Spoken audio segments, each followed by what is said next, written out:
Hey guys, my name is Elijah, and in this tutorial I will show you how to create an account in Trello. So first, go ahead and click on Trello.com and search for Trello.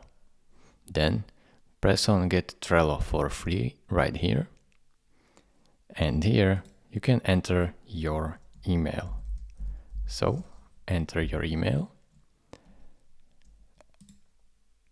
Just simply like this. And once your email is entered, click on Sign Up. Now wait while Trello signs you up, and you should see this. You can accept all, click on this, and what brings you here today. So if you want to organize ideas and work, click on this. If you want to track personal tasks and to-dos, click on this. If you want to manage team projects, click on this. So just choose whatever you would like and then press continue. As you can see, they welcome you to Trello.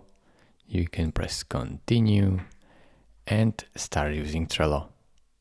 It is really simple. Thank you for watching. This is how you create a new account. If this video was helpful to you, consider subscribing and liking this video, and I will see you in the next tutorial. Bye bye.